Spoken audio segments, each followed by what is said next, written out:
Bonjour, ici Martine Landry, orthopédagogue, dans Objectif Martine Landry. Vous pouvez me trouver sur le site internet www.martinelandry.ca ou sur Facebook dans Orthopédagogue Objectif Martine Landry. Aujourd'hui, je vais parler de ma technique pour montrer à lire aux petits enfants dyslexiques qui apprennent. Puis je vous dirais, ceux qui ne sont pas dyslexiques peuvent lire à 4 ans très facilement avec cette technique-là. Un peu comme on montre aux petits bébés à parler avec des gestes en premier pour demander du lait, tout ça. Ils ont vraiment comme encore, ils font des gestes. L'être humain apprend les gestes plus rapidement que la parole. Donc, pour apprendre à lire, pour les dyslexiques, on utilise un peu la méthode kinesthésique qui est très syllabique en premier. Puis après ça, je rajoute un peu la lecture globale qui est répétitive pour reconnaître les mots dans leur globalité. Mais je demande toujours à l'élève ou à l'enfant de lire quand même les 2 premières lettres. Fait que je vous montre ce que j'utilise pour que l'enfant puisse vraiment bouger avec ses mains et manipuler du matériel. J'utilise la bonne vieille technique de Borel-Mézani qui a été reprise. Voici le livre « Bien lire et aimer lire », la nouvelle édition. Je prends le temps de vous laisser prendre en note. À l'intérieur de ça, il y a l'ordre des lettres à montrer avec leur son et leurs signes. Vous pouvez retrouver ça sur Internet aussi assez facilement. Il est dans plusieurs bibliothèques, librairies aussi. Donc, on suit ça, puis on peut carrément montrer à lire avec ce livre-là très facilement. Puis à cela, on ajoute des petits livres plaisants pour l'élève. Pour faire manipuler, parce que ça, c'est notre base pour nous, pour savoir dans quel ordre on monte les lettres, j'ai fait des cartons que j'ai fait plastifier. J'avais pris à l'époque en photo. Excusez pour la lumière, j'essaye que vous ne l'ayez pas là. La lettre A, par exemple, je montre la photo avec le signe. Donc, j'essaie pour la lumière, désolée. La lettre A se fait comme ça. Donc, l'élève apprend que quand il fait ça, il doit faire A avec sa bouche. La lettre U, la même chose, un carton, il doit faire la lettre U. La lettre O, il fait le O. Puis des fois, on peut exagérer en le mettant comme ça, on va faire O. Fait que l'enfant retient bien le O. Le E qui est vers l'arrière de la tête qu'on montre, qui est toujours vers l'arrière.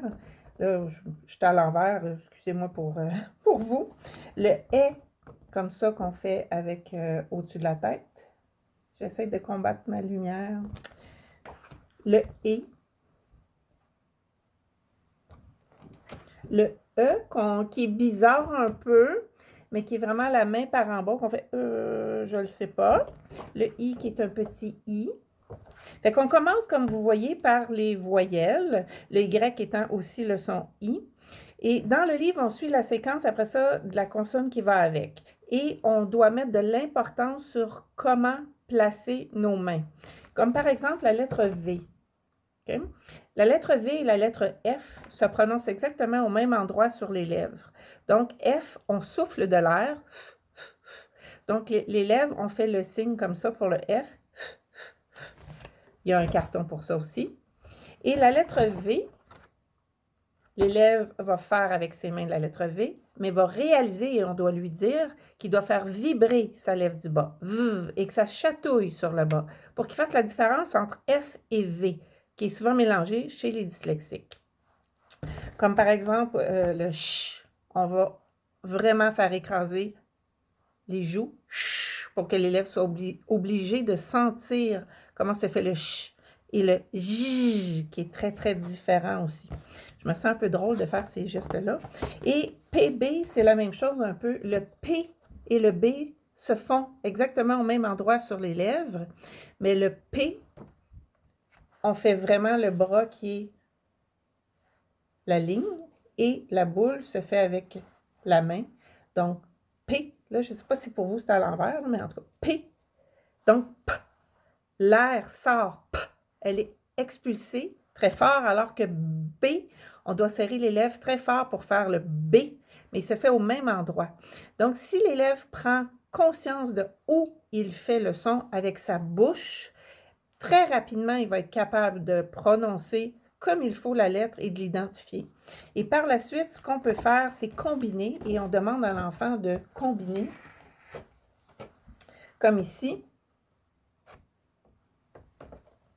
Et il doit placer lui-même, si on lui demande de faire ch, i, et on le fait ch, i, chi, chaud, chat, chu. Il va être capable d'écrire la syllabe et en plus, il va être capable de la lire et il va être capable de placer les cartons dans le bon ordre du bon côté. Fait que c'est une technique qui est vraiment géniale et c'est extrêmement rapide. Quand on utilise le livre par la suite, l'élève peut lire toutes les syllabes en faisant le geste. Et quand c'est acquis de lui-même, à un moment donné, le son va sortir, il va arrêter de faire le geste, il ne restera pas accroché au geste. Fait que c'est vraiment une technique qui est extraordinaire. Et en même temps, pour soulager, j'utilise des petits livres, un peu comme à l'école ou des petits livres tout petits comme ça, qui sont des anciens livres. J'utilise des anciennes méthodes, mais qu'on répète, puis que c'est écrit petit.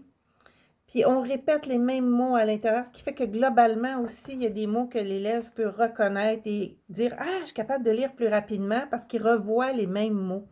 Fait que c'est plaisant pour lui, il se sent compétent en lecture, il est fier.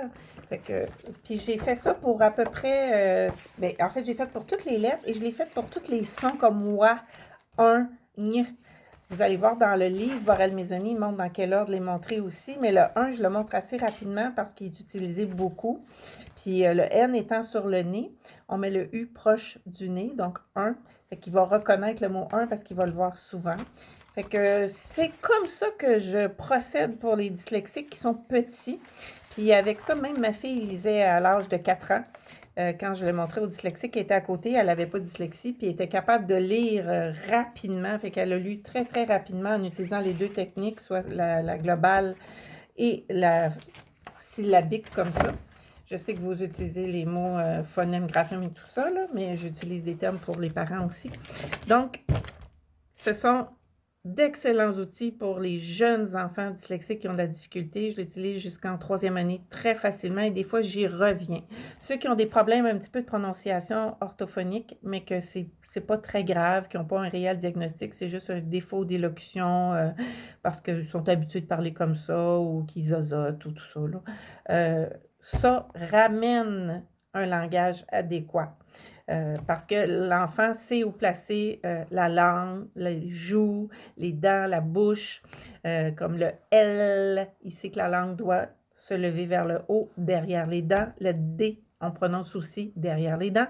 Fait que ce n'est que plusieurs exemples que je vous donne là, mais c'est une technique qui est infaillible. Je n'ai pas vu un dyslexique résister à ça.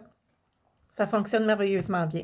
Fait qu'en souhaitant que ça vous soit utile, c'est pas facile à expliquer comme ça et rapidement comme ça, parce que je veux pas que la vidéo soit trop longue, mais quand même, peut-être que ça pourra vous aider. Si vous enseignez d'ailleurs en première année, et même des fois un petit peu maternelle pour commencer, pour montrer les lettres, ou avec des jeunes qui ont des difficultés, des fois je reviens à ça, même quand ils sont un peu plus vieux, pour vraiment qu'ils prennent conscience où est la lettre.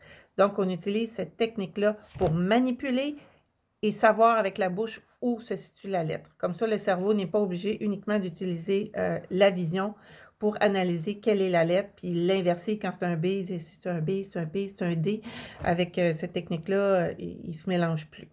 Fait que, au plaisir. Si vous avez aimé ça, passez-moi des commentaires, un pouce en l'air, un j'aime, puis je continuerai de vous donner mes petits trucs. Au revoir!